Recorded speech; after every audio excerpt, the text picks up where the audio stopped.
चुनाव परिणाम के बाद आज पहली बार मेरा डीडवाना आगमन हुआ है। मैं डीडवाना की जनता का और मतदाताओं का आभार व्यक्त करता हूं और धन्यवाद देता हूं कि मुझे जनता ने अपने सेवक के रूप में चुन करके राजस्थान की विधानसभा में भेजा। उसके लिए मेरी तरफ से उनको बहुत बहुत धन्यवाद और उनका आभार। चूंकि ये मेरी विजिट है और विजिट बैठक के लिए नहीं है, ये विजिट जन समस्याओं को समझ करके उनका समाधान कैसे हो। चुनाव प्रचार अभियान के दौरान 154 गांव और लगभग 150 के करीब ढाणियों में और शहर के 40 वार्डों में मेरा भ्रमण हुआ। उसमें सबसे ज्यादा जो ज्वलंत समस्या थी वो पीने के पानी की थी और मैंने वादा भी किया था कि भी 3 तारीख को परिणाम आएगा और 4 तारीख से मैं इस काम के लिए लग जाऊंगा। आज इस पंप स्टेशन पर भी मैं कोई बैठक लेने नहीं आया हूं। बैठक विधिवत विधानसभा सत्र के बाद लेंगे विभाग से। अभी हम ये समझ रहे हैं कि ये जो पानी की डिमांड और सप्लाई में जो गैप है वो कहां पर है। क्या जितनी आवश्यकता ग्रामीण क्षेत्र की, शहरी क्षेत्र की और ढाणियों की है उतना पानी आ रहा है। अभी पानी का आवंटन नोखा दैया से है, जबकि अभी सिर्फ 28 MLD पानी मिल रहा है, जिसमें से 8 MLD शहरी क्षेत्र में पेयजल के लिए उपलब्ध है और 20 MLD ग्रामीण क्षेत्र के लिए उपलब्ध है।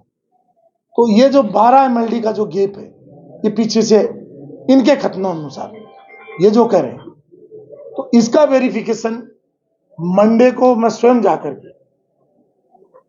जहां से पानी नोखा दैया से आता है वहां वेरीफाई करेंगे कि वास्तव में डीडवाना को 40 MLD आवंटित जा रहा है कि नहीं जा रहा है। क्योंकि लोगों को बहुत बड़ी परेशानी का सामना करना पड़ रहा है। अभी तो सर्दी का महीना है, सर्दी में ये हालात है, तो जब गर्मी आएगी तो उस समय और ज्यादा विकराल रूप धारण कर लेगी। इसलिए इसकी समस्या के समाधान के लिए मैं आज पानी के जितने स्रोत हैं, जो वितरण केंद्र हैं, उनको विजिट कर रहा हूं और खुद देख रहा हूं, जानकारी ले रहा हूं, प्राप्त कर रहा हूं। मेरा काम अभी जानकारी प्राप्त करना है और जानकारी प्राप्त करके फिर उसका समाधान कैसे हो। क्योंकि क्या इनके पास पानी की मात्रा बराबर उपलब्ध है, क्या इनके पास स्टाफ बराबर है, क्या स्टाफ है लेकिन वो कहीं एक ही जगह पद स्थापित तो नहीं है। तो ये सारे विषय को समझ करके उसका समग्र और समुचित समाधान कैसे हो, उसकी ओर हम बढ़ेंगे। दूसरा, मैंने PSC CSC 2, एक PSC निमोद और CSC मुलासर और अभी अपना जिला अस्पताल डीडवाना, ये मैं विजिट करूंगा।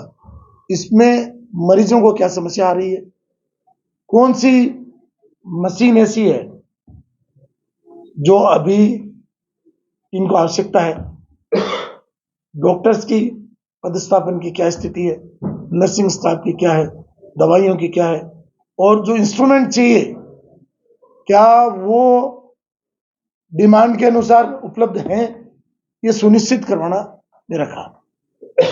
और उसके लिए मैं सरकार से अनुग्रह करके और जनहित के कामों का समाधान करवाऊंगा। ये मेरा जनता से कमिटमेंट था और चूंकि मैं जनता को साथ इसलिए रख रहा हूं कि ये जनता का राज, जनता के लिए जनता की समस्याओं का समाधान है। इसलिए ये सब चीजें पर्दे के पीछे अकेले में नहीं होना चाहिए, जनता के सामने होगी और अगले 5 वर्ष तक जनता के बीच में बैठ करके निर्णय होंगे और उनका समाधान होना। नगर परिषद एक चुनौती है अपने आप में ना, सफाई व्यवस्था और भ्रष्टाचार की जहाँ तक बात आती है, प्रमुख रूप से अगर कोई नाम सर्वव्यापी है तो नगर परिषद भीलवाड़ा है। देखिए, ये मैंने दो तो आज के दौरे के मेरे एजेंडे में थे। उसके अलावा नगर परिषद डीडवाना, पंचायत समिति मौलासर, पंचायत समिति डीडवाना और bus depot Didwana, bus terminal और जितना साफ सफाई की व्यवस्था है, पट्टों की व्यवस्था है, एक टाउन हॉल निर्माणाधीन है, ये जो रोड लाइट्स हैं उनका सुधार कैसे हो, कॉलेज में व्याख्याता नहीं है वो कैसे आए, स्कूलों में टीचर मतलब जो है उनकी स्थिति क्या है, अध्यापन कार्य प्रॉपर चल रहा है नहीं चल रहा है, तो शिक्षा, चिकित्सा, सड़क, पानी, बिजली, नगर पालिका, पंचायत राज, ये सारे विभागों का पहले अध्ययन करूंगा और पदस्थापित लोगों की सूची लूंगा, उनकी समस्या।